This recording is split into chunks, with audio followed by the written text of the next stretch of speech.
Imagínate esto. Estás parado en el borde de un cañón tan profundo que las nubes flotan por debajo de tus pies. El río Apurimac ruge 1450 metros más abajo, un rugido constante que te recuerda lo pequeño que eres. Delante de ti, aferradas al costado de la montaña como si desafiaran la gravedad misma, se elevan terrazas de piedra que han permanecido en silencio durante casi 500 años. Y allí, incrustadas en esas paredes grises de pizarra oscura, 23 llamas blancas caminan eternamente hacia una plaza que alguna vez estuvo llena de vida, de ceremonias, de secretos. Esto es Choquequirao, la cuna de oro. Y si nunca has oído hablar de ella, no estás solo. Mientras Machu Picchu recibe entre 3,000 y 4,000 visitantes cada día, aquí llegan apenas 15 o 20 personas. Mientras tu vecino probablemente tiene una selfie frente a la famosa ciudadela inca, es posible que ni siquiera sepa que existe este lugar. Y esa, amigos míos, es exactamente la razón por la que estamos aquí esta noche. Porque Choquequirao guarda secretos que podrían cambiar todo lo que crees saber sobre los incas, sobre la conquista española, sobre el último capítulo de una civilización que se negó a rendirse. Es un lugar donde la historia oficial se encuentra con el misterio, donde lo que sabemos es mucho menos que lo que aún permanece enterrado bajo siglos de vegetación amazónica. Y cuando digo enterrado, lo digo literalmente. Solo entre el 30 y el 40% de este sitio ha sido excavado. El resto, quizás 3 veces el tamaño de Machu Picchu, todavía espera bajo la selva densa que reclamó estas ruinas hace casi medio milenio.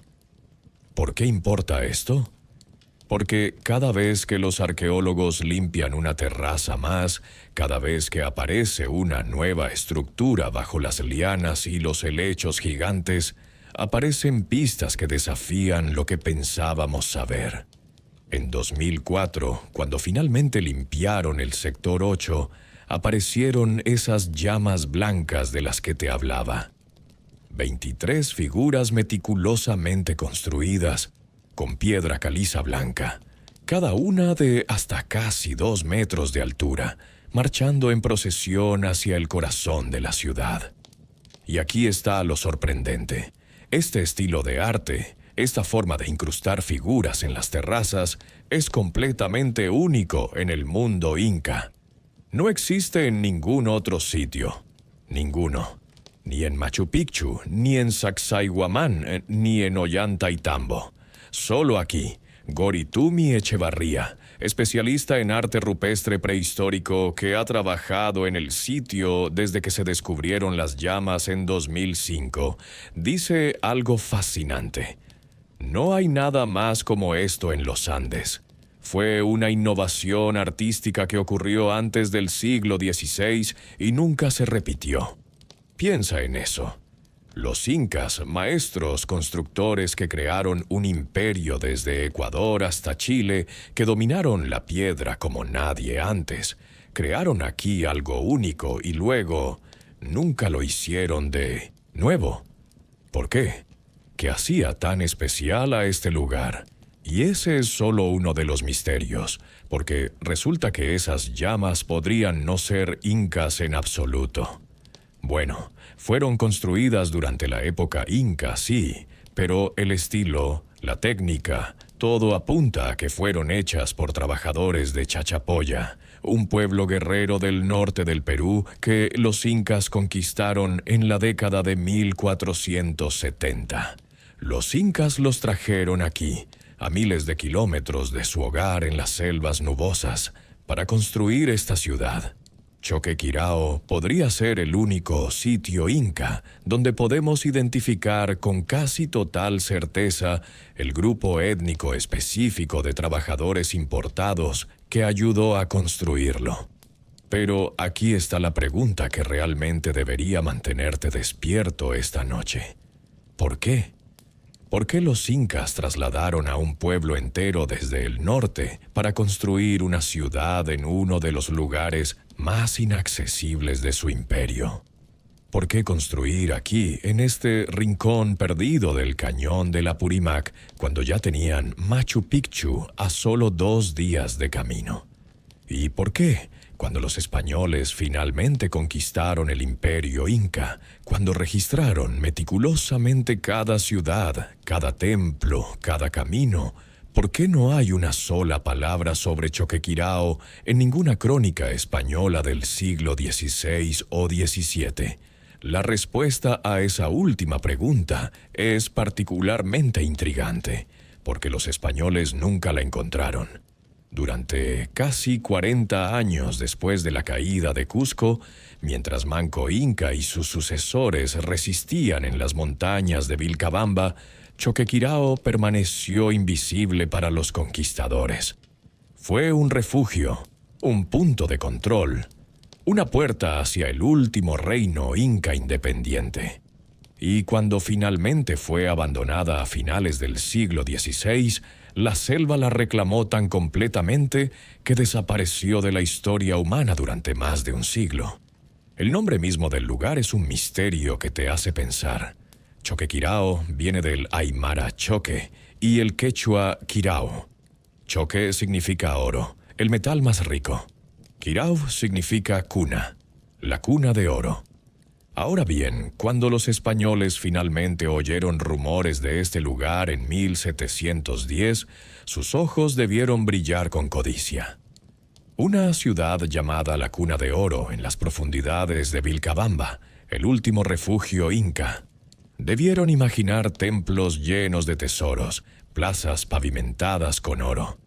Hiram Bingham, el explorador estadounidense que la visitó en 1909 antes de descubrir Machu Picchu, fue enviado allí precisamente por eso, para encontrar el oro de los incas.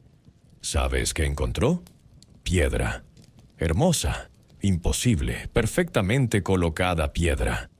Terrazas que se extienden por kilómetros. Templos con ventanas que enmarcan picos de montañas. Plazas donde el agua fluía como sangre por las venas de un ser vivente. Pero nada de oro. Y decepcionado, Bingham decidió que esto no podía ser la famosa ciudad perdida de 1800, los incas. Era demasiado modesta. Así que la descartó como una simple fortaleza fronteriza y siguió buscando. 2 años después encontraría Machu Picchu, y el resto, como dicen, es historia. Pero aquí está la trampa. Bingham estaba equivocado. O más precisamente, estaba buscando la cosa equivocada. Porque la verdadera riqueza de Choquequirao nunca fue el oro. Era su ubicación, su invisibilidad, su capacidad para mantener secretos, y 500 años después todavía los mantiene. Piensa en esto. Cubren 1800 hectáreas, 1800, y solo hemos visto una fracción. Los arqueólogos caminan por el sitio y ven colinas cubiertas de vegetación, y saben con absoluta certeza que debajo de esas colinas hay estructuras colapsadas, plazas enterradas, quizás tesoros de conocimiento que cambiarían nuestra comprensión de los incas. Nelson Sierra, que opera una compañía de trekking de alta montaña llamada Ritisuyo, señala las elevaciones cubiertas de lianas más allá del claro central y dice: «Todavía se necesita tanto trabajo aquí, pero restaurarlo todo sería un trabajo masivo». Masivo, sí. Pero imagina lo que podríamos encontrar. Más llamas de piedra blanca, tal vez animales diferentes, escenas completas de la vida inca. Templos dedicados a dioses que ni siquiera conocemos. Registros tallados en piedra que podrían decirnos exactamente quién construyó esto y por qué. Evidencia de contactos con pueblos de la Amazonía que desafiaría nuestras ideas sobre el alcance del imperio inca. O tal vez algo más extraño, algo que no esperamos. Porque eso es lo que hace Choquequirao. Te sorprende. Cada excavación trae algo inesperado. Las llamas blancas fueron una sorpresa. El diseño chachapoya fue una sorpresa. Y estoy dispuesto a apostar que el 60 o 70% que todavía está enterrado tiene más sorpresas esperando. Pero aquí está el problema, y es un problema grande. El tiempo se está acabando. No para las ruinas en sí, claro. Esas piedras han estado aquí 500 años y estarán aquí 500 más. No, el tiempo se acaba para experimentar Choquequirao como es ahora, en su espléndido aislamiento, en su silencio sagrado. Porque el gobierno peruano tiene planes. Grandes planes. Planes que involucran un teleférico de $50 millones que cruzaría el cañón del Apurímac y convertiría lo que ahora es una caminata agotadora de 4 días en un paseo de 15 minutos. Imagina eso. En lugar de 15 visitantes al día, podrían llegar 400. Por hora. Y de repente, la Cuna de Oro no sería tan diferente de Machu Picchu. Habría multitudes, selfies, vendedores ambulantes. La magia, ese sentimiento de descubrimiento, de ser un explorador en un lugar que el tiempo olvidó, se desvanecería como la niebla matutina sobre el Apurímac. Así que esta noche, en Noches del Pasado, vamos a hacer algo especial. Vamos a explorar Choquequirao como nunca antes.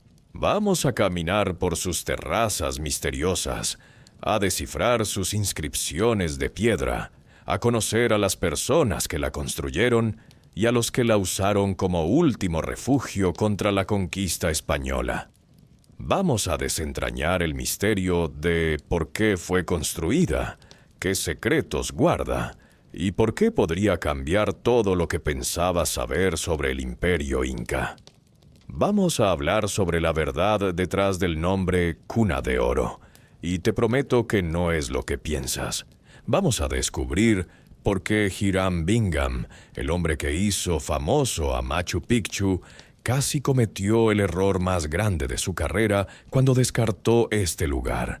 Y vamos a explorar la posibilidad, respaldada por evidencia seria, de que Choquequirao no era solo otro sitio inca más, sino algo mucho más importante, el verdadero último refugio, la verdadera capital de la resistencia inca, el lugar que los españoles buscaron desesperadamente durante 40 años y nunca pudieron encontrar. Porque verás, hay una razón por la que este lugar fue olvidado durante siglos. Hay una razón por la que está construido en uno de los lugares más inaccesibles de los Andes.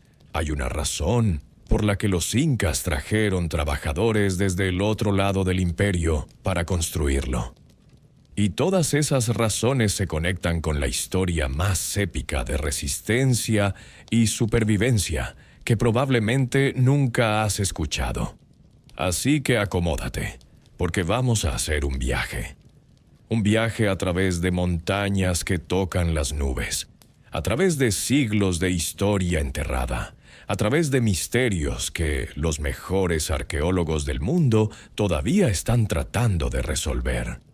Vamos a Choquequirao, la hermana perdida de Machu Picchu, la Cuna de Oro, el último secreto del Imperio Inca.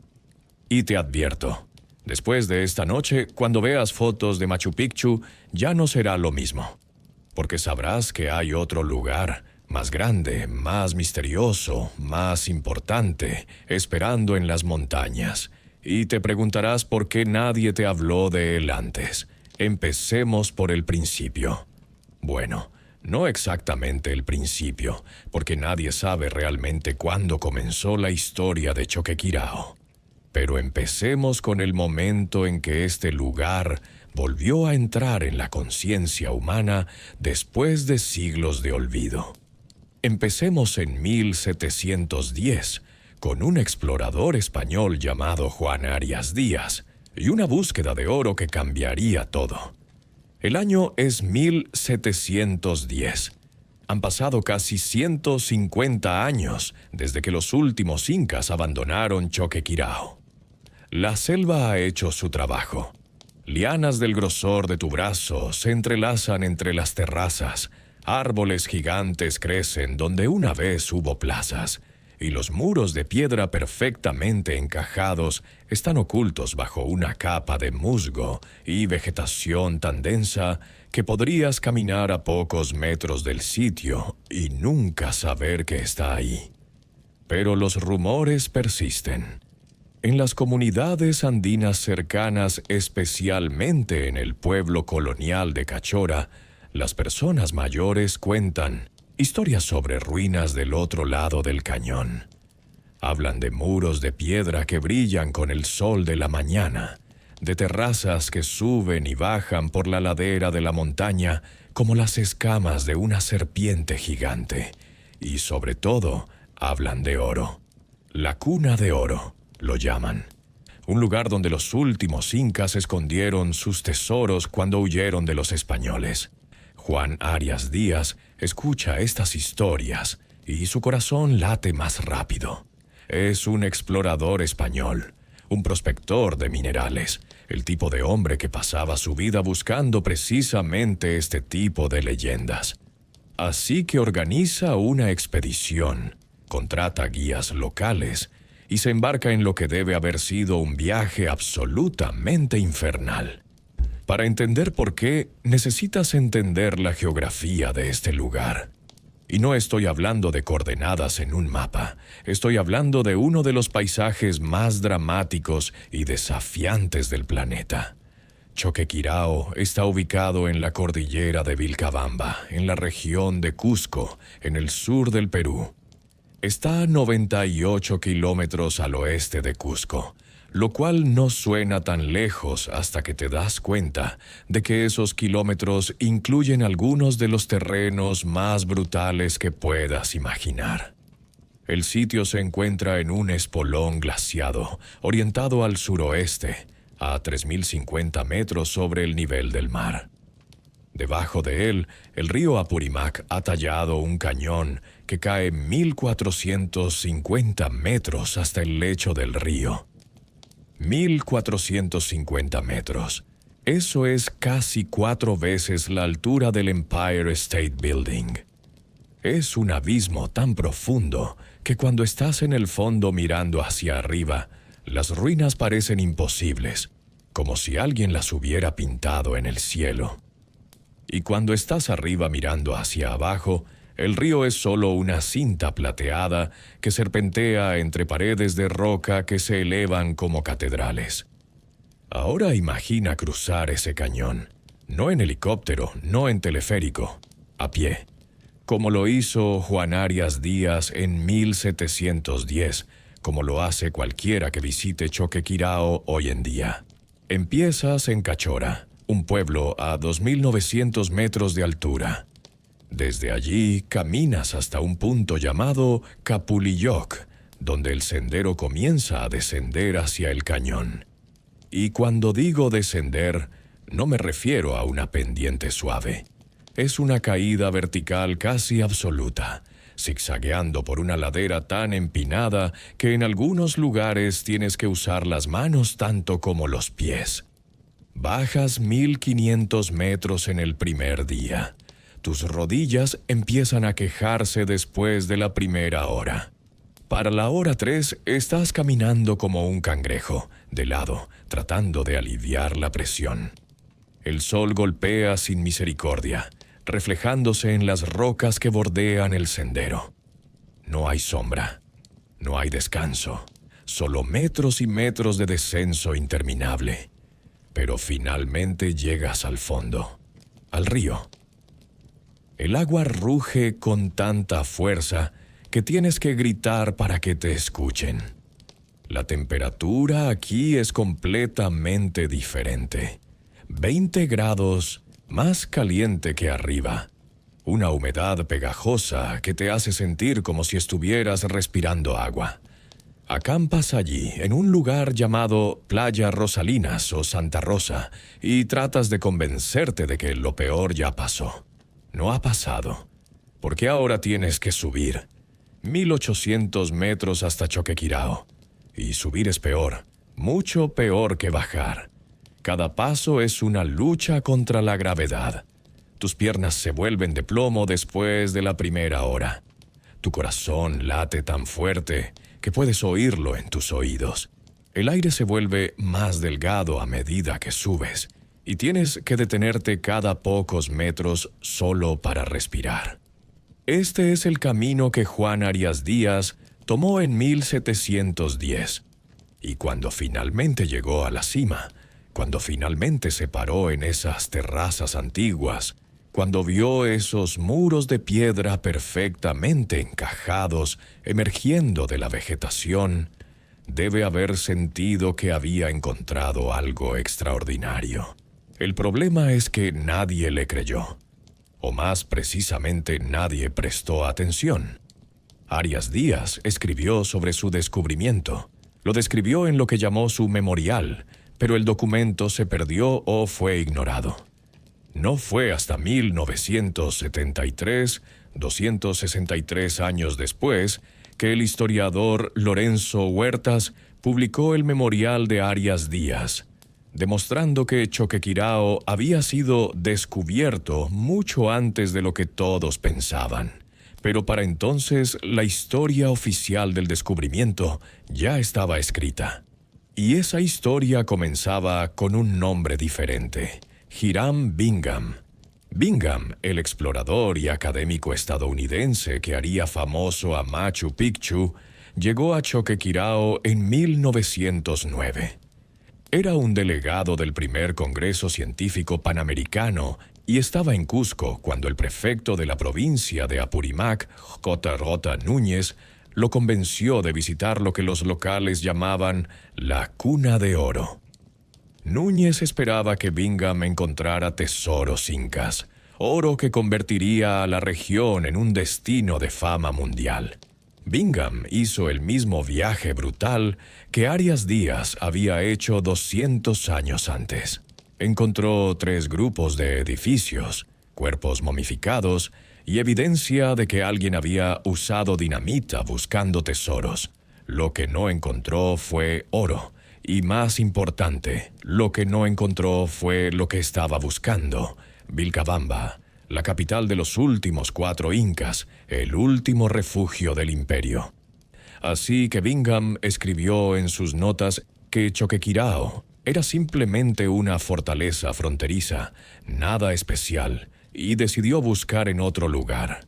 2 años después, en 1911, descubriría Machu Picchu. Proclamaría que Machu Picchu era Vilcabamba, la ciudad perdida de los incas, a pesar de que todas las pruebas sugerían lo contrario.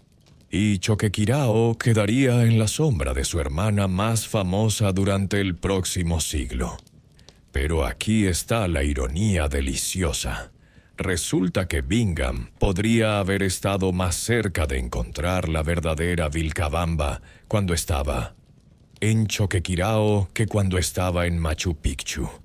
Porque mientras Machu Picchu fue construida durante el apogeo del Imperio Inca, Choquequirao jugó un papel crucial en su capítulo final. Fue uno de los 4 centros principales de la región de Vilcabamba, junto con Vitcos, la ciudad de Vilcabamba propiamente dicha, y sí, Machu Picchu. Fue un punto de control, una puerta de entrada, un bastión de resistencia. Pero estoy adelantándome. Hablemos primero de lo que hace a este lugar tan extraordinario desde el punto de vista geográfico, porque la ubicación de Choquequirao no es un accidente. Es una elección deliberada que dice mucho sobre su propósito. El sitio cubre 1.800 hectáreas. Para ponerlo en perspectiva, Machu Picchu cubre unas 32 hectáreas. Choquequirao es potencialmente 56 veces más grande, 56 veces, y solo hemos excavado entre 30 y 40%. Piensa en lo que eso significa. El resto, quizás 40 o 50 veces el tamaño de Machu Picchu, todavía está oculto bajo la vegetación. Las estructuras principales están concentradas alrededor de 2 plazas a lo largo de la cresta de la montaña, abarcando aproximadamente 2 kilómetros cuadrados. Pero las terrazas, esas plataformas escalonadas que los incas construyeron para la agricultura, se extienden por kilómetros en todas direcciones. Algunas bajan casi 1.600 metros hacia el río Apurímac. Miles y miles de metros de muros de piedra perfectamente construidos, diseñados para convertir laderas imposibles en tierra arable. Y aquí está lo fascinante. La topografía influyó en cada aspecto del diseño. La hilltop central fue artificialmente nivelada y reforzada con piedras para crear una plataforma de 30 por 50 metros, exactamente como en Machu Picchu. Esta es una característica típica de las construcciones incas en la cima de montañas. Tomas una cumbre irregular y la transformas en una superficie perfectamente plana y horizontal, creando un espacio ceremonial que literalmente acerca la tierra al cielo. Pero a diferencia de Machu Picchu, que está rodeada de picos dramáticos en todas direcciones, Choquequirao tiene una vista específica, direccional. Mira hacia el suroeste, hacia el valle del Apurímac, y más allá hacia la selva amazónica. Esta orientación no es casual. Los incas eran maestros en lo que ahora llamamos geografía sagrada, la idea de que ciertos lugares tienen significado espiritual basado en su relación con el paisaje circundante. El río Apurímac que fluye abajo era considerado sagrado. El pico glaciado de Corihuayrachina que se eleva detrás del sitio era un apú, una montaña divina donde moraban los dioses. Choquequirao fue construida precisamente en este punto liminal, este lugar entre donde el mundo humano se encuentra con el reino divino. Y luego está el clima. Porque Choquequirao no existe en un solo microclima, sino en varios a la vez. En 1900, la cima, donde están las plazas principales, el clima es fresco, casi frío por la noche, con temperaturas que pueden bajar a 4 grados centígrados. Pero baja 1.000 metros hacia las terrazas inferiores y estás en un clima subtropical, con temperaturas que pueden alcanzar 25 grados. Esta variación permitió a los incas cultivar una increíble diversidad de cultivos en un solo sitio. Papas y quinoa en las terrazas superiores, maíz y algodón en las medias, coca y frutas tropicales en las inferiores. Es una ingeniería agrícola asombrosa. Pero también es algo más. Es una representación física del mundo inca, con sus 3 niveles: Hanan Pacha, el mundo superior de los dioses; Kai Pacha, el mundo medio de los humanos; y Uku Pacha, el mundo inferior de los ancestros. Choquequirao no es solo una ciudad, es un cosmos en miniatura, una arquitectura que encarna una cosmología entera. Y todo esto está escondido en uno de los lugares más remotos del Perú. Incluso hoy, con senderos bien marcados y albergues a lo largo del camino, llegar aquí es una prueba de resistencia. En la época de los incas habría sido casi imposible encontrar si no sabías exactamente dónde buscar. Esa inaccesibilidad es clave para entender Choquequirao. Porque cuando los españoles conquistaron Cusco en 1533, cuando Manco Inca huyó hacia las montañas de Vilcabamba, cuando necesitó lugares donde los españoles nunca podrían seguirlo, lugares que podían ser defendidos por un puñado de guerreros contra todo un ejército, Choquequirao era perfecta. Imagina tratar de atacar este lugar con un ejército. Primero tienes que encontrarlo, lo cual ya es casi imposible si nadie te guía. Luego tienes que bajar 1.500 metros hasta el río. Tus soldados llegarían exhaustos. Luego tienes que cruzar un río que fluye salvaje y peligroso. Y entonces tienes que subir 1.800 metros por senderos estrechos, donde unos pocos defensores podrían detener a cientos de atacantes simplemente dejando caer rocas. Los españoles lo intentaron. En 1537, solo 4 años después de la conquista de Cusco, el teniente de Diego de Almagro, Rodrigo Ordóñez, persiguió a Manco Inca con 300 soldados españoles y numerosos aliados indígenas. Ocuparon y saquearon Vitcos, tomaron prisioneros, pero Manco escapó. En 1539, Gonzalo Pizarro lo intentó con 300 soldados españoles más y aliados indígenas. Pelearon una batalla en Huayna Pucará, pero Manco escapó de nuevo. Pizarro permaneció en la región durante más de 2 meses buscándolo sin éxito. Los españoles escribieron sobre esta región que se necesitan grandes recursos para emprender una penetración de esa tierra. Solo se puede hacer con gasto muy pesado. En otras palabras, era demasiado difícil, demasiado peligroso, demasiado costoso perseguir a los incas en su propio territorio montañoso.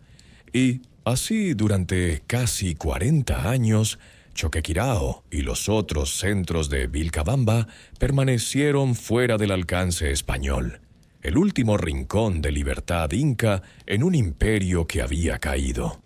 Pero eventualmente, el secreto de su ubicación fue uno de los factores que llevó a su abandono. Cuando los españoles finalmente conquistaron Vilcabamba en 1572, cuando capturaron y ejecutaron al último inca, Túpac Amaru I, Choquequirao ya no tenía propósito. Sin un imperio para defender, sin una razón para mantener un puesto de avanzada tan remoto, fue simplemente abandonada. Y la selva, paciente como siempre, la reclamó. Las lianas crecieron sobre los muros. Los árboles echaron raíces en las plazas. Las terrazas, sin mantenimiento, comenzaron a colapsar. En cuestión de décadas, Choquequirao desapareció, tragada por la vegetación verde que cubre las laderas de Vilcabamba como una manta viva.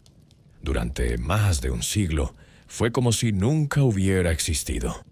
No aparece en ninguna crónica española del siglo XVI o XVII. Los mapas de la época no la muestran. Las personas que conocían su ubicación murieron sin compartir el secreto. Se convirtió en un lugar mítico, la Cuna de Oro, un nombre sin un lugar, una leyenda sin fundamento.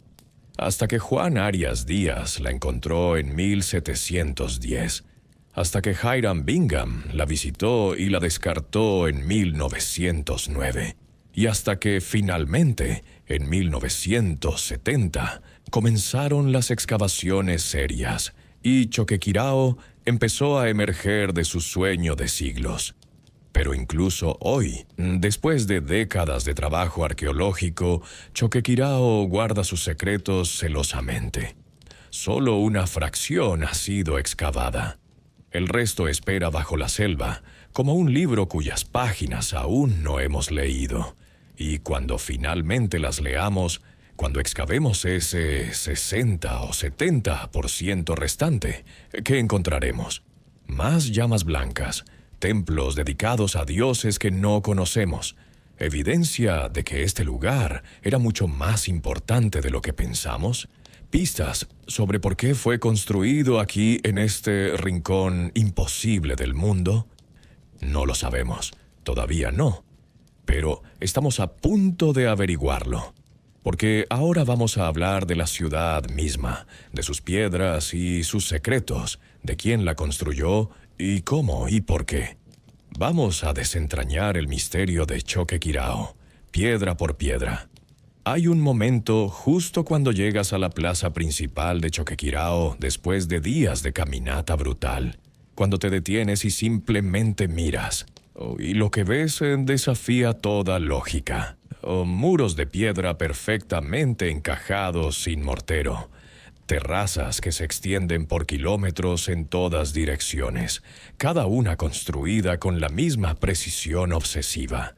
Canales de agua tallados en roca sólida, que todavía funcionan después de 500 años.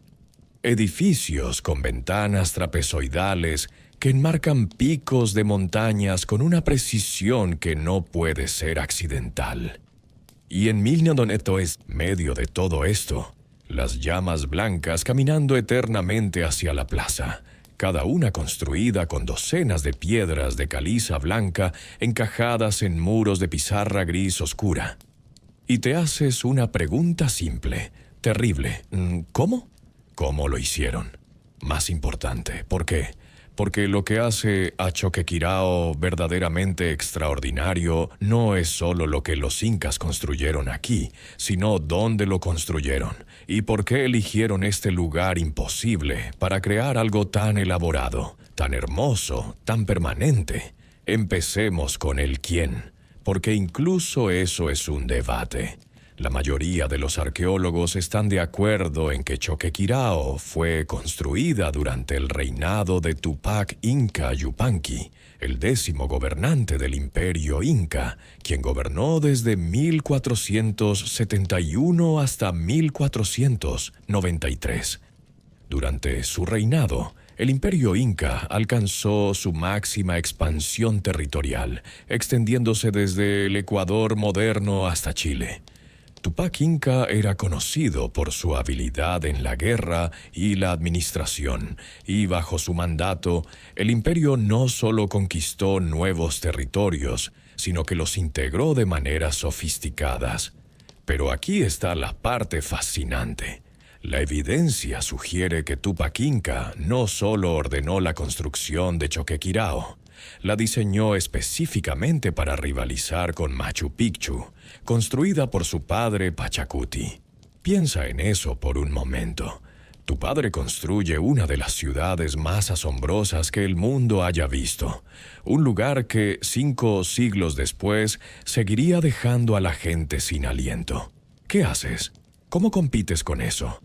Construyes algo aún más ambicioso, algo más grande, algo en un lugar aún más imposible.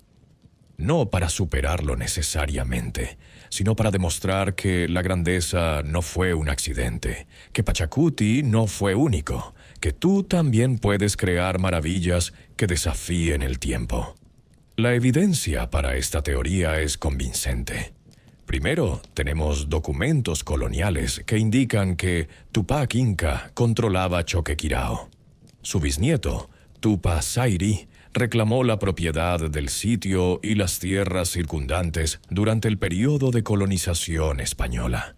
Esto sugiere que era propiedad real, parte del patrimonio de la familia real inca, pasado de generación en generación.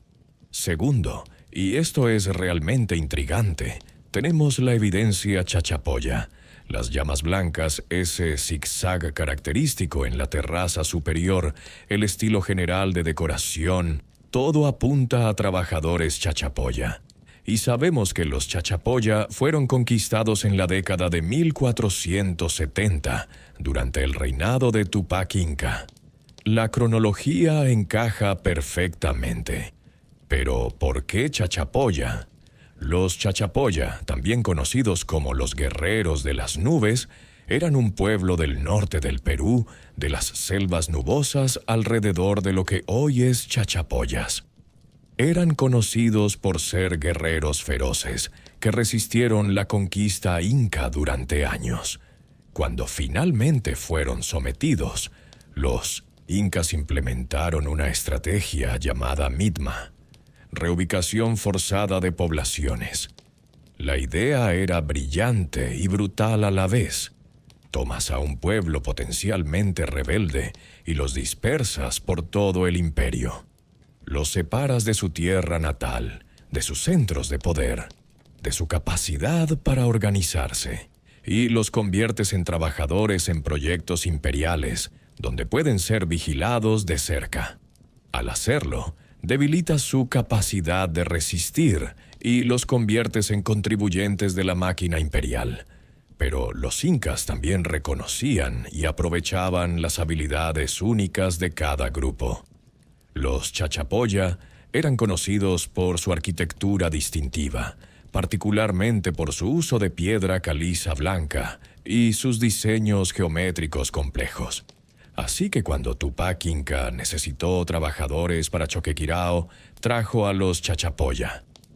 No solo por su mano de obra, sino por su experiencia artística. El resultado es que Choquequirao es probablemente el único sitio inca donde podemos identificar con casi total certeza el grupo étnico específico de trabajadores importados involucrados en su construcción. Esas llamas blancas no son solo hermosas, son una firma cultural, una huella dejada por un pueblo trasladado a miles de kilómetros de su hogar para construir el sueño de otro imperio. Y aquí está la pregunta que deberíamos hacer. ¿Cómo se sintieron los trabajadores Chachapoya, arrancados de sus selvas nubosas del norte, obligados a marchar cientos de kilómetros hasta este cañón remoto, obligados a construir una ciudad para los mismos incas que habían conquistado su hogar? ¿Construyeron esas llamas blancas con orgullo en su artesanía o con resentimiento en sus corazones? ¿Vieron esto como una oportunidad para dejar su marca en la historia o como una esclavitud apenas disfrazada? No lo sabemos. Lo que sí sabemos es que crearon algo extraordinario, algo único en el mundo inca. Y quizás esa era precisamente la idea. Quizás Tupac Inca quería algo que fuera distintivamente diferente de Machu Picchu. Algo que mostrara no solo el poder inca para construir, sino su poder para incorporar las culturas de todo su imperio. Ahora hablemos de la ciudad misma, porque la arquitectura de Choquequirao es una clase magistral en ingeniería y diseño urbano inca. El sitio está dividido en 12 sectores distintos, cada uno con su propio propósito. Esta organización no es casual. Refleja la estructura social inca y su visión del cosmos. Hay un sector Shannan, o superior, y un sector Urín, o inferior, reflejando la dualidad fundamental en el pensamiento inca. El mundo no era una línea recta del cielo al infierno, o era una danza constante entre opuestos complementarios, arriba y abajo, masculino y femenino, sol y luna. El sector 1 está en la parte más alta y septentrional del sitio. Aquí hay 5 edificios construidos en terrazas a diferentes niveles, un templo y una plaza, así como una plaza más pequeña en el área superior. 2 de los edificios parecen ser kulkas, almacenes. Los 3 edificios largos, llamados calancas, probablemente eran residencias de sacerdotes. Todo esto tiene sentido si piensas en la jerarquía física como reflejo de la jerarquía espiritual. Los más cerca de los dioses viven literalmente más cerca del cielo. El sector 2 es donde se encuentra la mayoría de las kulkampatas, depósitos o almacenes. En una parte de este sector hay 16 plataformas ceremoniales, con rutas de canales entre ellas que se ramifican desde la vía fluvial principal. El agua era sagrada para los incas, y estos canales no eran solo funcionales, eran ceremoniales, llevando agua sagrada o chicha a santuarios y baños en todo el sitio. El sector 3 es el corazón de Choquequirao, la plaza principal, situado entre el área Hanan superior y el área Urín inferior del complejo, contiene lo que se cree que es la Jaucaipata, o plaza central. Aquí es donde habría tenido lugar la vida pública de la ciudad, donde los rituales serían realizados, donde los líderes se dirigirían a la población. Y luego está el sector 8, el sector de las llamas. Ubicado en el lado occidental del complejo, el sector 8 tiene 80 terrazas de cultivo divididas en parcelas por canales de agua que fluyen desde la plaza principal. En esta zona encontrarás las famosas llamas del sol, 23 figuras seminaturalistas, cada una meticulosamente construida con piedra caliza blanca contra muros de pizarra gris oscura. Las rocas utilizadas para construir los muros son esquisto oscuro, mientras que las imágenes de camélidos son de calcocuarcita blanca, una arenisca de cuarzo y carbonato. Los motivos de camélidos varían entre una altura máxima de 1.94 metros y una mínima de 1.25 metros. Fueron descubiertas en 2004 por el arqueólogo Zenobio Valencia de la Universidad de San Antonio Abad del Cusco. Imagina ese momento. Estás limpiando vegetación de una terraza y de repente aparece una piedra blanca, luego otra y otra, y te das cuenta de que no son aleatorias. Forman una figura, una llama, y luego encuentras otra llama y otra. 23 en total, todas caminando en procesión hacia la plaza principal. En la terraza superior hay un patrón de zigzag hecho del mismo cuarzo blanco. Este diseño es únicamente Chachapoya. No se encuentra en ningún otro sitio de construcción inca. Es como una firma dejada por los artesanos diciendo: nosotros hicimos esto, recordadnos. Pero, ¿qué significan las llamas? Gori Tumi Echevarría, quien ha trabajado en el sitio desde que las llamas fueron desenterradas en 2005, tiene una teoría fascinante. Cree que las terrazas de llamas podrían haber sido construidas como una ofrenda simbólica al dios Sol, incluso cuando no había llamas vivas reales disponibles para el sacrificio. Piensa en el contexto. Choquequirao está en una ubicación remota, alejada de los principales centros de población inca. Traer llamas vivas aquí para ceremonias habría sido difícil y costoso, pero las llamas eran cruciales para la religión inca. Eran animales sagrados, esenciales tanto para las actividades diarias como para las creencias religiosas. Eran usadas en ceremonias, sacrificadas a los dioses, consideradas portadoras de cualidades divinas como resistencia y resiliencia. Entonces, ¿qué haces cuando necesitas llamas para las ceremonias, pero no puedes tenerlas físicamente presentes todo el tiempo? Construyes llamas permanentes de piedra, llamas que nunca mueren, que nunca necesitan ser alimentadas, que caminan eternamente hacia el altar. Es una solución ingeniosamente práctica, envuelta en un simbolismo profundo. Pero hay más. Esas llamas no están caminando al azar, están orientadas específicamente. Caminan hacia el este, hacia donde sale el sol. Y los cuerpos de piedra blanca reflejan la luz del sol cuando los primeros rayos de la mañana los golpean, creando un efecto visual espectacular. Imagina estar en la plaza principal al amanecer, mirando hacia abajo a las terrazas, y de repente las llamas comienzan a brillar, como si tomaran vida con la luz del sol. Es teatro arquitectónico en su máxima expresión. Y hablando de alineaciones solares, Choquequirao está llena de ellas.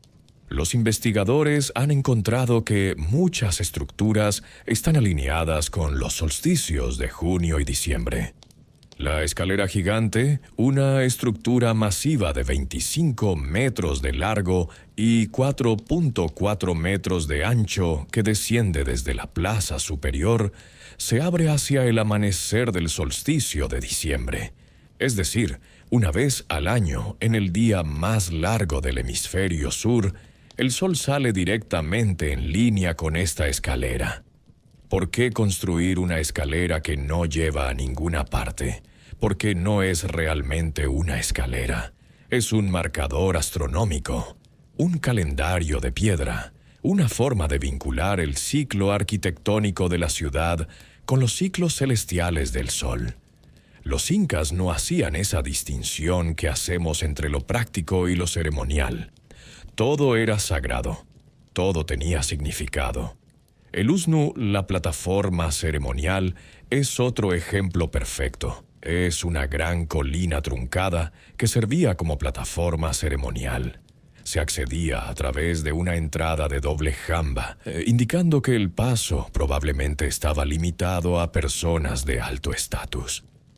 Desde esta plataforma puedes mirar hacia abajo al cañón, al agua fluyendo hacia el norte, a los cóndores volando alto en el cielo más azul, todo enmarcado por picos nevados.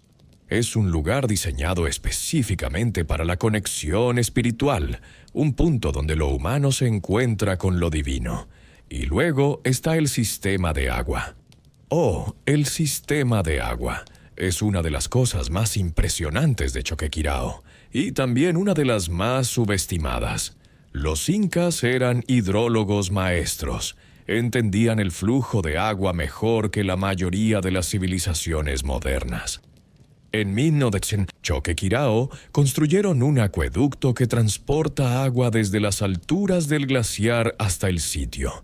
Esta agua luego se distribuye a través de una red de canales de piedra cuidadosamente tallados que alimentan fuentes, baños y terrazas agrícolas.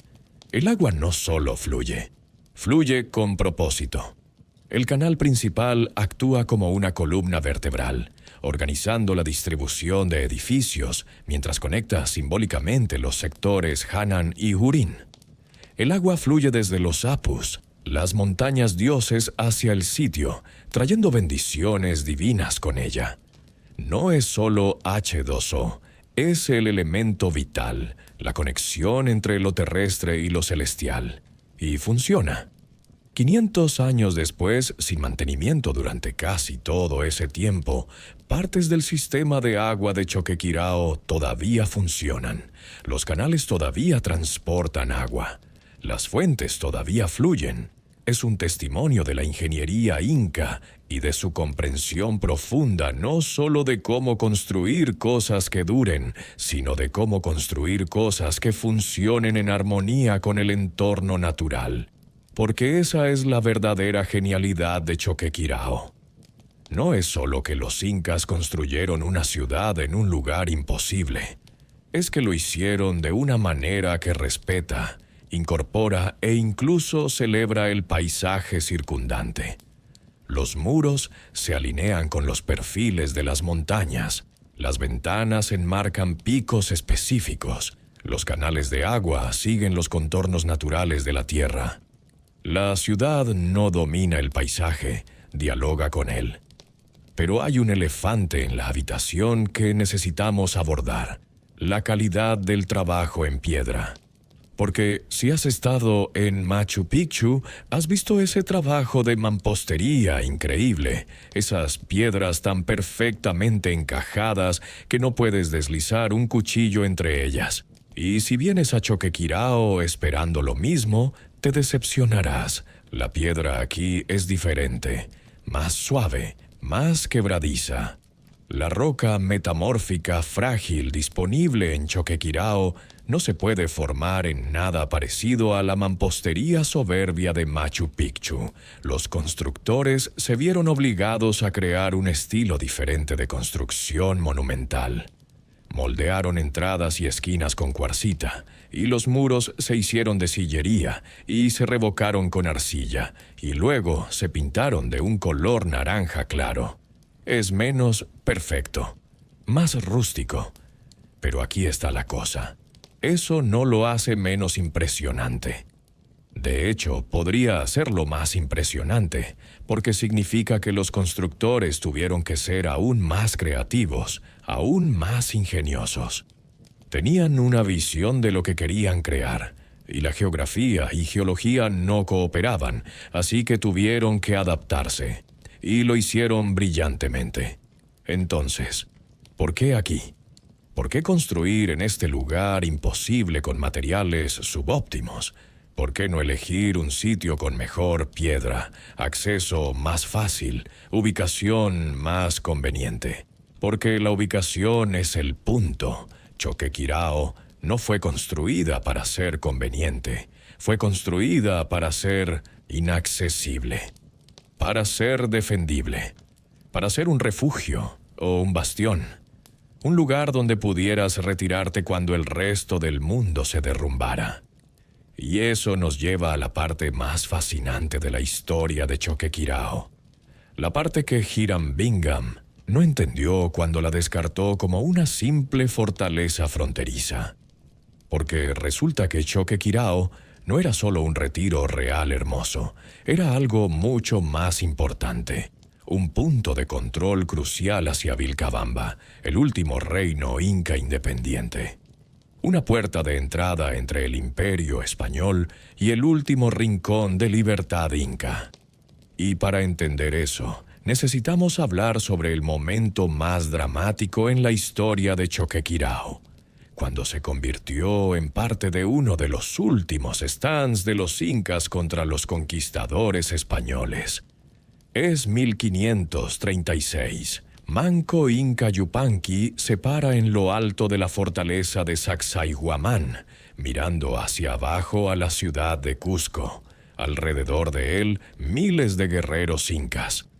Abajo, atrapados en la ciudad, los españoles luchan desesperadamente.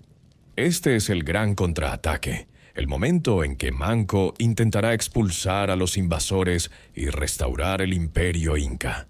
Por semanas el asedio continúa. Los españoles están rodeados, superados en número, al borde de la derrota. Pero tienen caballos, armadura y, crucialmente, artillería. Lenta, pero seguramente, empiezan a cambiar el rumbo. Una noche, en un ataque sorpresa desesperado, un grupo de españoles escala las murallas de Sacsayhuamán. Hay una batalla brutal. Cuando amanece, miles de guerreros incas están muertos, y Manco sabe que ha perdido. Se retira al sur de Cusco, a Ollantaytambo. Allí organiza otra defensa, y esta vez gana, infligiendo una de las pocas derrotas que los españoles sufrieron en Perú. Pero sabe que es temporal. Los españoles volverán con más hombres, más armas.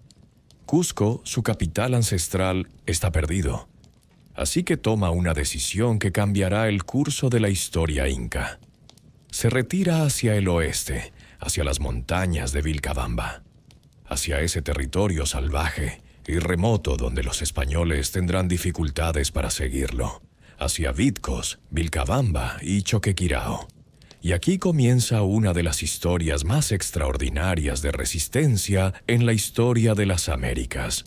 Una historia que duró casi 40 años y en la que Choquequirao desempeñó un papel crucial. Vilcabamba no era un solo lugar, era una región, un territorio montañoso que se extiende desde las tierras altas cerca de Cusco hasta los bordes de la Amazonía.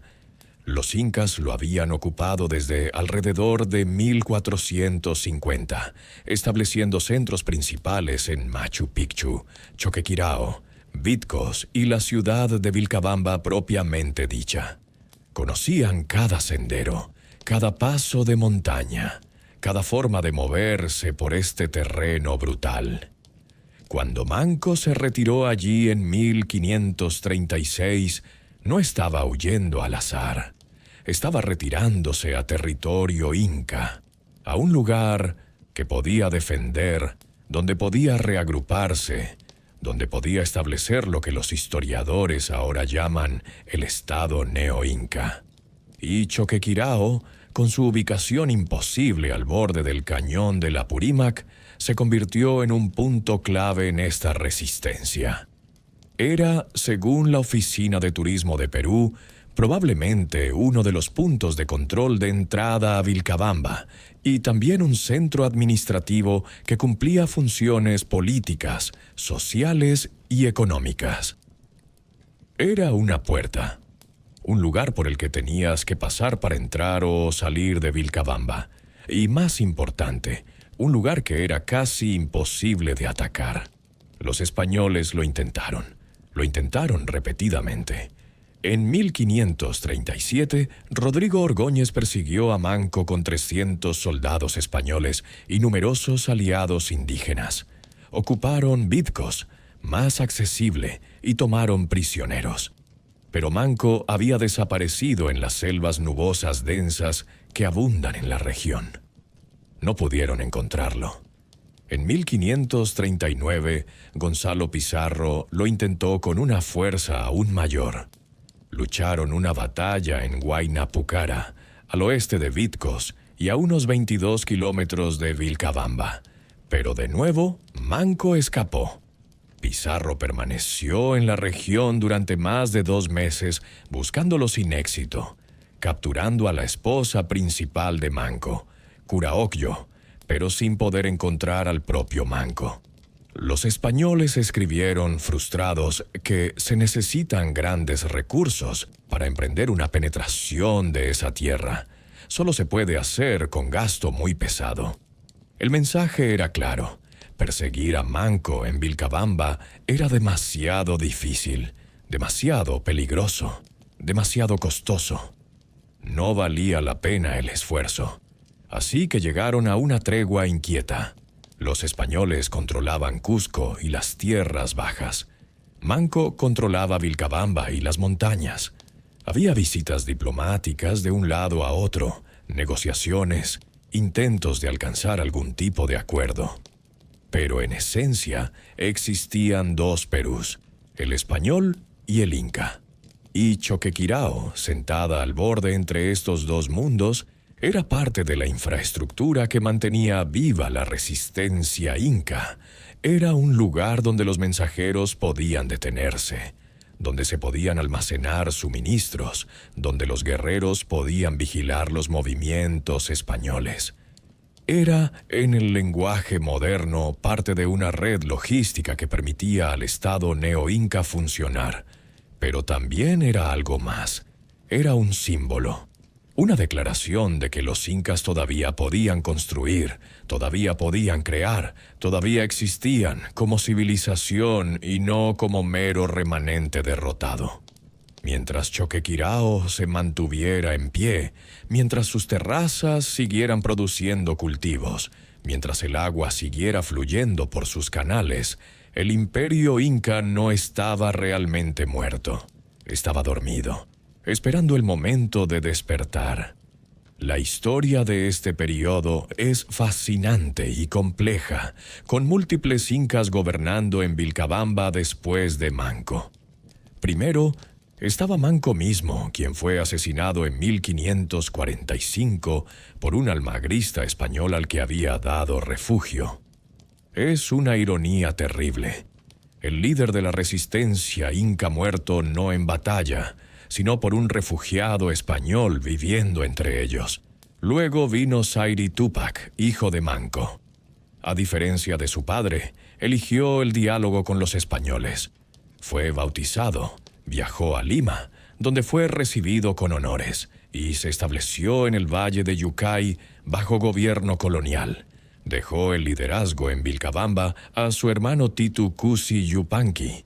Titu Cusi adoptó inicialmente una postura militar contra los españoles, pero luego firmó el Tratado de Acobamba y permitió que misioneros católicos entraran en Vilcabamba.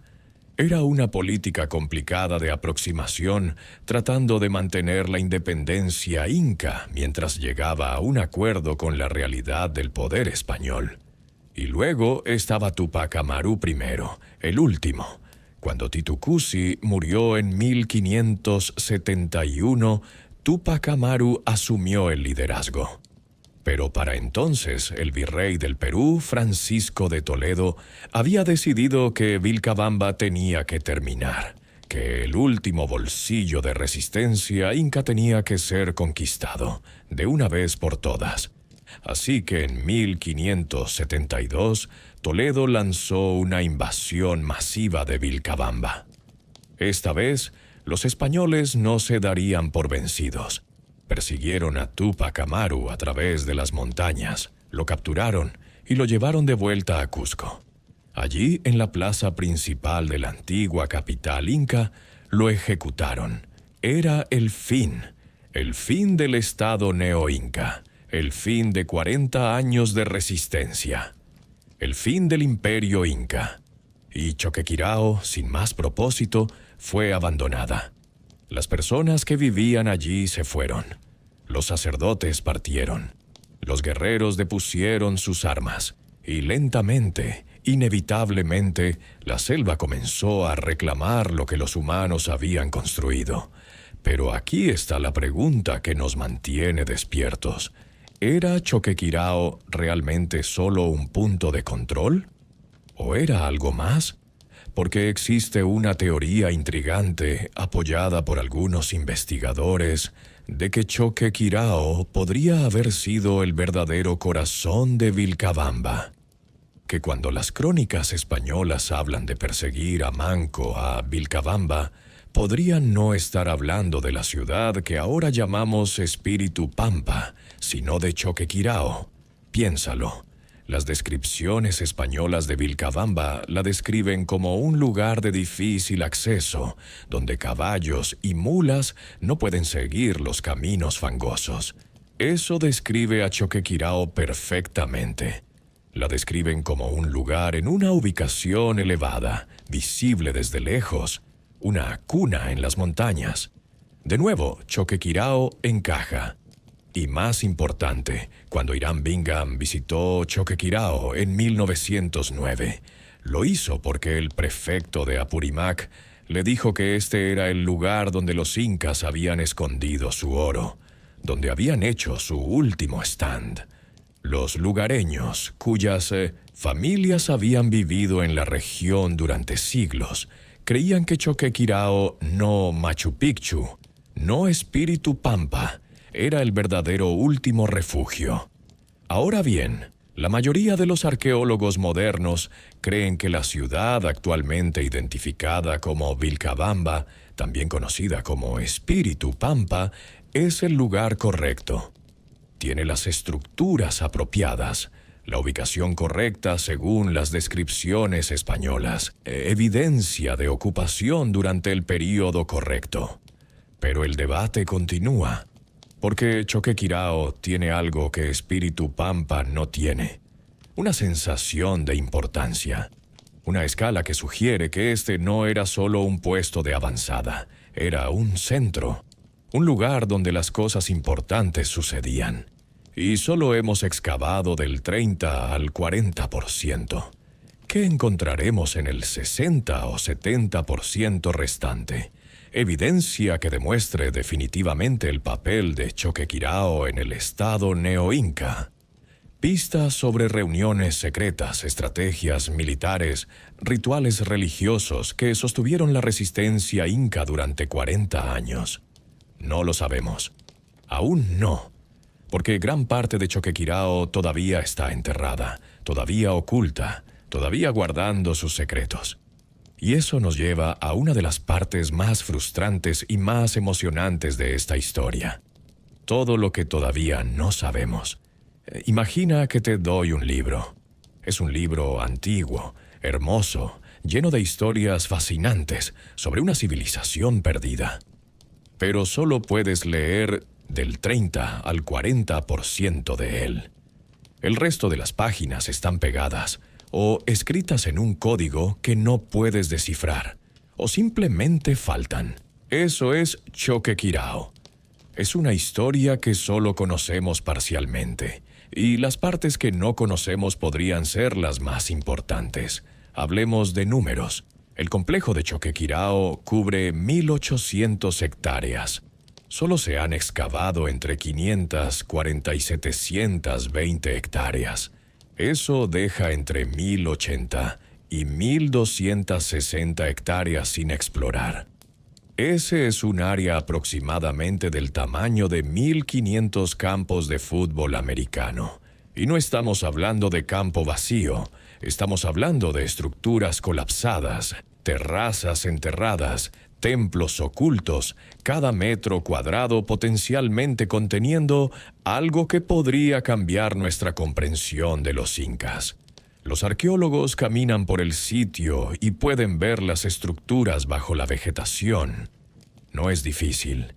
Cuando la luz es correcta, cuando la vegetación es menos densa, puedes ver contornos en el suelo, protuberancias que no son naturales, líneas demasiado rectas para ser formaciones geológicas.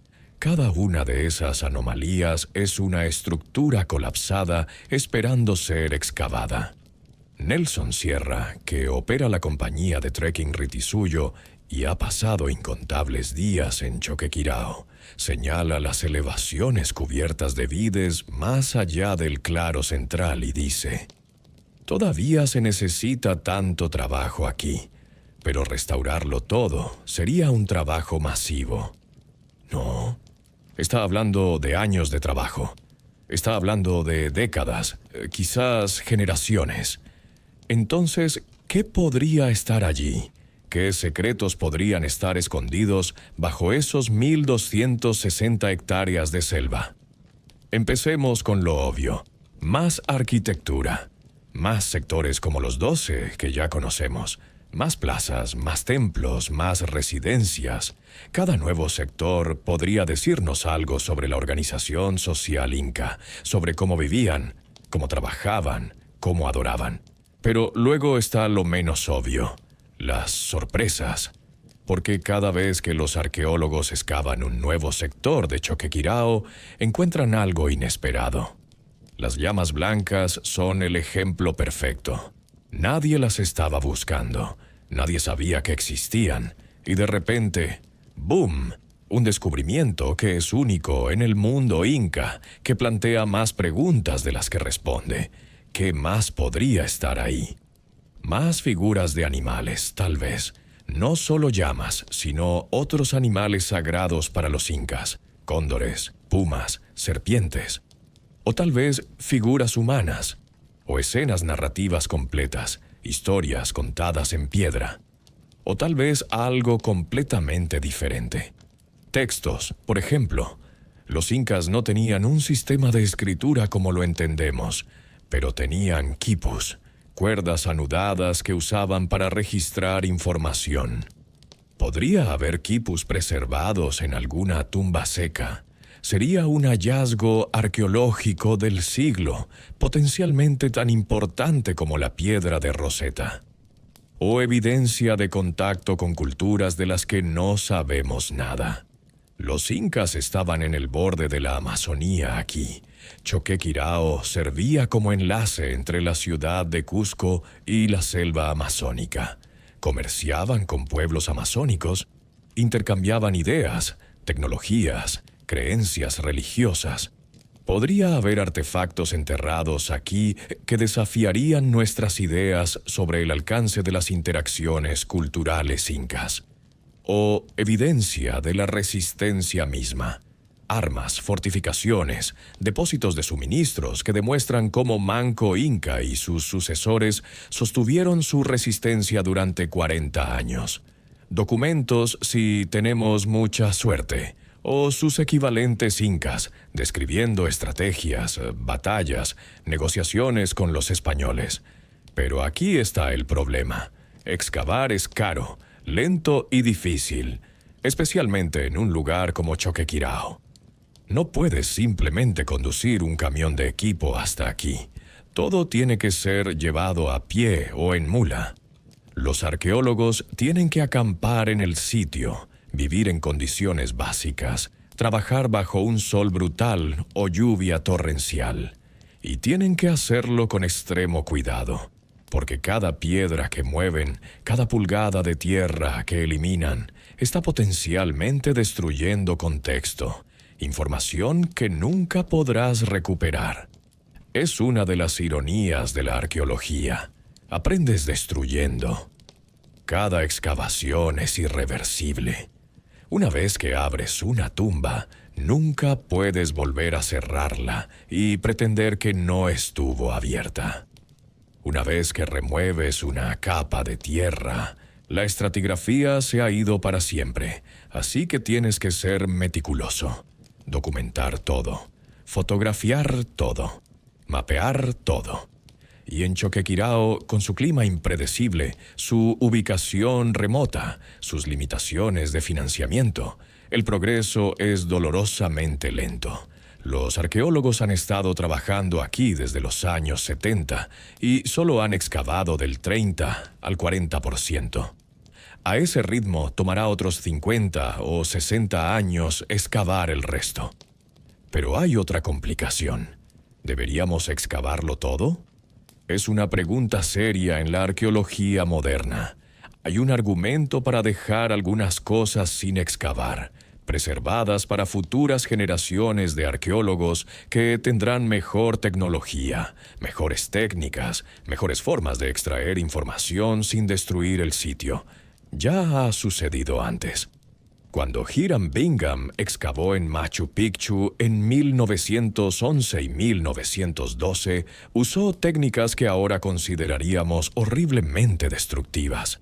Arrojó tierra sin tamizarla, perdiendo pequeños artefactos. No fotografió sistemáticamente, no preservó información de contexto. Y como resultado, hay preguntas sobre Machu Picchu que nunca podremos responder porque Bingham inadvertidamente destruyó la evidencia. Los arqueólogos modernos no quieren cometer los mismos errores en Choquequirao.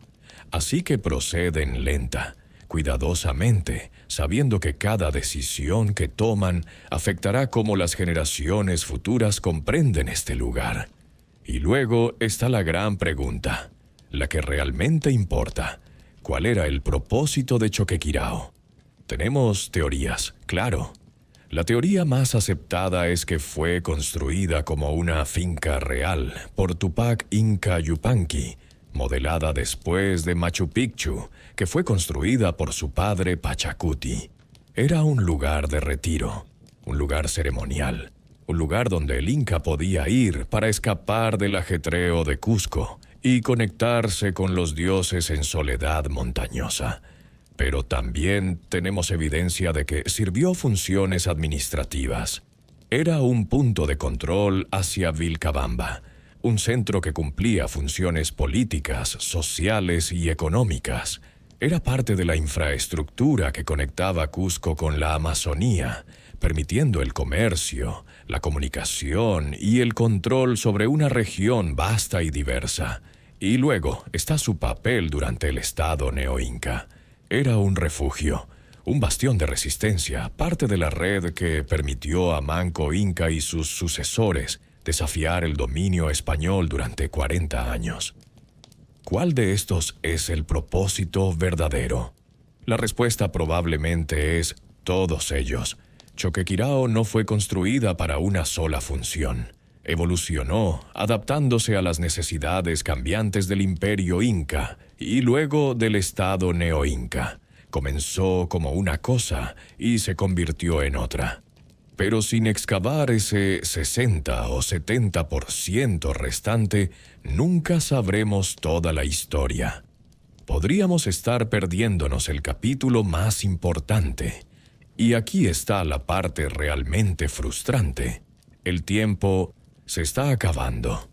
No porque Choquequirao esté en peligro de colapsar o ser destruida. Las piedras han estado aquí 500 años. Estarán aquí 500 más. No, el tiempo se acaba por una razón diferente. Porque el gobierno peruano tiene planes. Planes para hacer Choquequirao accesible. Planes para atraer turismo masivo. Planes para un teleférico. Y si eso sucede, si de repente 400 personas por hora pueden visitar Choquequirao en lugar de 15 personas al día, ¿qué les sucede a un sitio que todavía es mayormente no excavado? ¿Cómo proteges estructuras enterradas de miles de pies pisoteándolas? ¿Cómo financias excavación adecuada cuando el turismo ya está aquí, presionando por más acceso, más instalaciones, más comodidades? Machu Picchu es un ejemplo aleccionador. En 2016, la UNESCO amenazó con poner a Machu Picchu en una lista de peligro debido al número de visitantes. Los senderos se están erosionando. Las estructuras se están deteriorando por la cantidad de personas que las tocan, se apoyan en ellas, se trepan en ellas. Y eso es en un sitio que ya ha sido excavado, estudiado, comprendido. Imagina el mismo impacto en Choquequirao, donde la mayoría del sitio todavía está bajo tierra. Es una receta para el desastre. Pero hay un lado positivo en el aumento del turismo. Dinero. Más visitantes significan más ingresos. Más ingresos podrían significar más financiamiento para excavación, conservación, investigación. Podría significar finalmente tener los recursos para explorar sistemáticamente ese 60 o 70% restante. Es una situación complicada sin respuestas fáciles y nos lleva directamente al debate más polémico sobre el futuro de Choquequirao, la cuestión del teleférico. En 2011, el gobierno peruano hizo un anuncio que envió ondas de choque a través de la comunidad arqueológica y de trekking. Planeaban construir un teleférico hasta Choquequirao. El plan era ambicioso. Un sistema de teleférico de $50 millones que cruzaría el cañón del Apurímac, conectando el pueblo de Quiuñaya con las ruinas. El viaje, que actualmente toma 4 días de caminata brutal, se reduciría a 15 minutos. El sistema podría transportar 400 personas por hora, hasta 10.000 visitantes por día durante la temporada alta. Los proponentes del teleférico pintan una imagen seductora. Imaginan un Choquequirao accesible, donde personas mayores, personas con discapacidades, familias con niños pequeños, cualquiera pueda experimentar estas ruinas asombrosas. Ven una explosión de turismo que trae empleos y prosperidad a la región. Ven alivio para Machu Picchu, que está peligrosamente sobrevisitado, con parte de ese tráfico redirigido a Choquequirao. Ven financiamiento para excavación y conservación. Dinero que permitiría finalmente explorar ese 60 o 70% que permanece bajo tierra. Suena genial, ¿verdad? Entonces, ¿cuál es el problema? El problema, dicen los oponentes, es todo lo demás. Empecemos con el impacto ambiental. El teleférico requeriría construcción masiva de infraestructura en uno de los ecosistemas más prístinos de Perú. Torres de metal perforando el paisaje, estaciones en ambos extremos, caminos para acceder a esas estaciones, instalaciones para manejar 10.000 visitantes por día, baños, restaurantes, tiendas de souvenirs. El cañón del Apurímac es hogar de especies raras y en peligro de extinción. El oso de anteojos, el único oso nativo de Sudamérica, vive aquí. Cóndores andinos anidan en las paredes del cañón. Hay orquídeas y bromelias que no se encuentran en ningún otro lugar. ¿Qué le sucede a todo esto cuando de repente hay miles de personas atravesando todos los días? Luego está el impacto en las ruinas mismas. Choquequirao no está lista para turismo masivo. Solo del 30 al 40% está excavado y estabilizado. El resto todavía está bajo tierra, frágil, vulnerable. 10.000 personas al día pisoteándolo, erosionando senderos, causando vibraciones que podrían desestabilizar estructuras enterradas. Y no es solo el número de personas, es la infraestructura necesaria para apoyarlos. Senderos pavimentados que destruyen evidencia arqueológica. Instalaciones de visitantes construidas sobre estructuras no excavadas. El mismo tipo de sobredesarrollo que ha dañado a Machu Picchu. Pero quizás el argumento más emotivo contra el teleférico es sobre la experiencia misma. Lo que hace especial a Choquequirao ahora es su aislamiento. Es el viaje, es ganártelo. Es pararte en esa plaza después de 4 días de caminata brutal y sentir que has logrado algo, que has descubierto algo, que eres un explorador en un lugar que el tiempo olvidó. Melchor Apuga, quien ofrece alojamiento y un restaurante en Chiquisca en el lado del Apurímac del Sendero, lo expresa perfectamente. Dependemos del turismo. El teleférico sería como matar las raíces de un árbol y pensar que el árbol podría vivir. No sobreviviríamos. Ella está hablando de su sustento, claro, pero también está hablando de algo más profundo. Está hablando de una forma de vida, de comunidades que han construido sus economías en torno a los trekkers que vienen aquí, los muleros que alquilan sus animales para transportar equipo, las familias que han convertido sus casas en alojamientos, los cocineros, los guías, los porteros. Todo ese ecosistema económico desaparecería si de repente hubiera un teleférico. Porque aquí está la verdad incómoda. Las personas que tomarían el teleférico no son las personas que actualmente hacen el trek, no son los aventureros, los amantes de la naturaleza, las personas dispuestas a pasar 4 días sudando y luchando por una experiencia única. Son turistas casuales, personas que quieren la foto de Instagram sin el esfuerzo. Y esas personas no se quedan en alojamientos familiares. No contratan muleros locales. Pagan su tarifa del teleférico y se van. Así que el teleférico crearía empleos, sí, pero destruiría otros. Y no está claro que el balance neto sería positivo para las comunidades locales. Y luego está el debate más grande y filosófico. ¿Qué queremos que sea Choquequirao? ¿Queremos que sea el próximo Machu Picchu? ¿Queremos multitudes, vendedores ambulantes, selfie sticks? ¿O queremos que siga siendo lo que es ahora? ¿Remoto, misterioso, relativamente intacto? Porque no podemos tener ambos. Una vez que construyas el teleférico, una vez que traigas el turismo masivo, no puedes deshacer eso. No puedes decir, ups, cometimos un error, volvamos a como era. La magia se habrá ido para siempre. Pero aquí está el otro lado del argumento, y es un argumento poderoso. La accesibilidad importa. El elitismo de decir, solo las personas en forma física pueden experimentar Choquequirao es problemático. ¿Por qué el patrimonio cultural de Perú debería ser accesible solo para personas que pueden caminar 4 días a gran altitud? Y más ampliamente, Choquequirao pertenece a Perú. Es parte del patrimonio nacional. Si el gobierno peruano decide que quiere desarrollarlo, que quiere hacerlo accesible, que quiere usarlo para impulsar el turismo y la economía, ¿quiénes somos los forasteros para decir que no?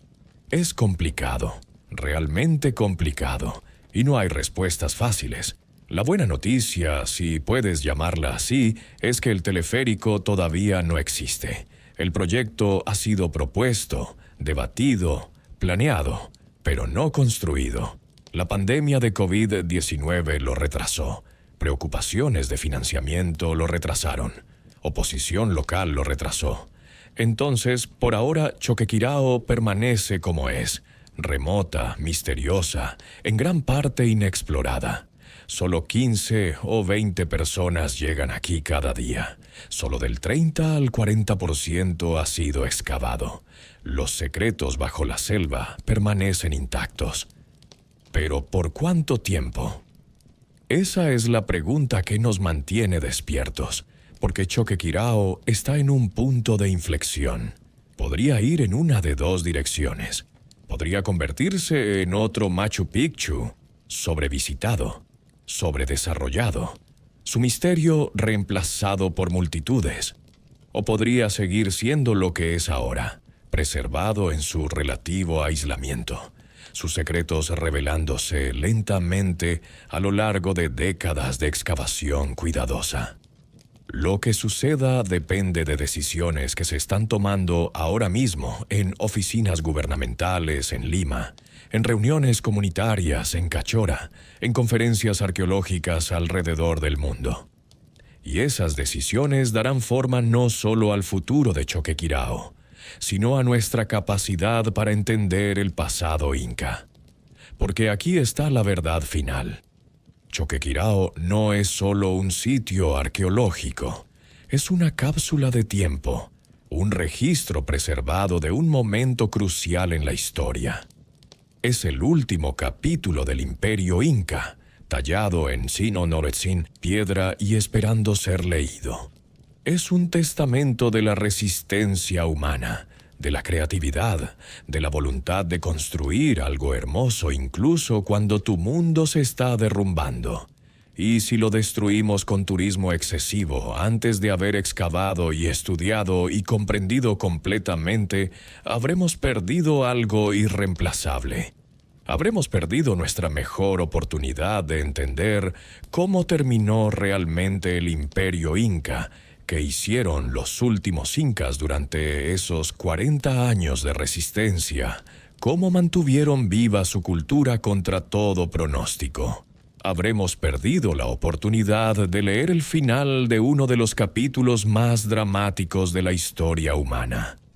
Así que aquí está lo que necesitas saber, lo que necesitas recordar cuando escuches sobre Choquequirao en las noticias, cuando veas artículos sobre el teleférico, cuando consideres si deberías hacer el viaje tú mismo. Choquequirao es más grande que Machu Picchu. Potencialmente 3 veces más grande. Solo del 30 al 40% ha sido excavado. El resto permanece bajo la selva, esperando. Fue construida por Tupac Inca Yupanqui en el siglo XV, probablemente usando trabajadores chachapoya importados desde el norte. Es el único sitio inca donde podemos identificar con certeza el grupo étnico específico de trabajadores involucrados en su construcción. Tiene 23 llamas blancas de piedra incrustadas en sus terrazas, un estilo artístico único que no se encuentra en ningún otro lugar del mundo inca. Estas podrían haber sido ofrendas simbólicas al dios Sol. Sirvió como punto de control hacia Vilcabamba, el último refugio inca, y jugó un papel crucial en la resistencia de 40 años contra los españoles después de la conquista de Cusco.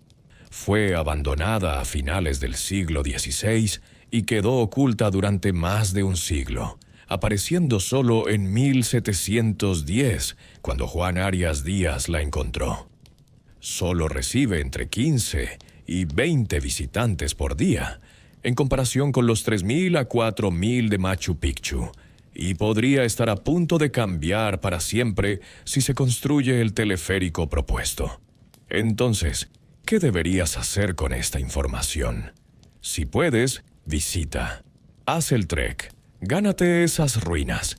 Párate en esa plaza después de 4 días de caminata brutal y mira esas llamas blancas caminando eternamente hacia el corazón de la ciudad.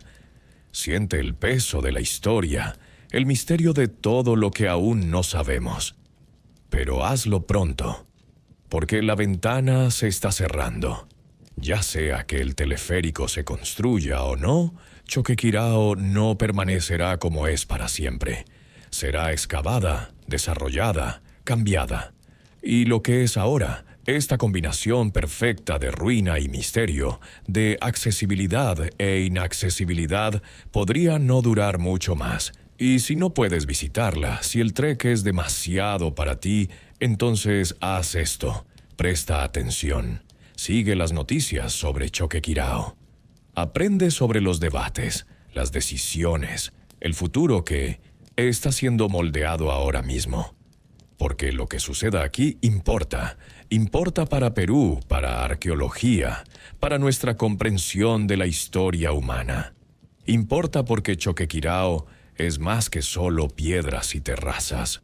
Es una historia de un imperio que alcanzó hacia el cielo, que construyó maravillas en lugares imposibles, que se negó a rendirse incluso cuando todo estaba perdido. Es la historia de la última resistencia, del último refugio, de la última esperanza. Es la historia de la cuna de oro. Y esa historia verdadera y completa, todavía está esperando ser contada. Amigos, hemos llegado al final de nuestro viaje esta noche. Hemos caminado a través de siglos, a través de montañas, a través de los capítulos finales de uno de los imperios más grandes que el mundo haya visto. Hemos visto cómo Choquequirao se alza al borde de un abismo, tanto literal como figurativo, guardando secretos que podrían cambiar todo lo que creemos saber sobre los incas. Solo recuerda esto. En algún lugar bajo esa selva densa de Vilcabamba, bajo siglos de vegetación y tierra, yace el 60 o 70% de Choquequirao, inexplorado, sin excavar, desconocido, y en esas ruinas enterradas podrían estar las respuestas a preguntas que ni siquiera sabemos que deberíamos estar haciendo. ¿Fue Choquequirao el verdadero Vilcabamba? ¿Era más importante que Machu Picchu? ¿Qué más crearon los trabajadores Chachapoya allí? ¿Qué tesoros, qué conocimiento, qué verdades sobre el pasado esperan ser descubiertos? No lo sabemos. Todavía no. Pero algún día, si tenemos suerte, si tomamos las decisiones correctas sobre cómo desarrollar y preservar este lugar, lo averiguaremos. Y cuando lo hagamos, cuando finalmente leamos el capítulo completo de la historia que Choquequirao tiene que contar, podría cambiar todo. Así que si te gustó este viaje a través de los secretos de Choquequirao, si aprendiste algo que no sabías, si te fascinó tanto como a mí, por favor, dale like a este video. Suscríbete al canal para más historias sobre los misterios del pasado que podrían cambiar lo que creemos sobre el presente. Y comparte esto con alguien que ame la historia, que ame la arqueología, que ame el misterio. Porque esto importa, esta historia importa, Choquequirao importa. Y algún día, tal vez pronto, sus secretos finalmente serán revelados. Hasta entonces, buenas noches, amigos.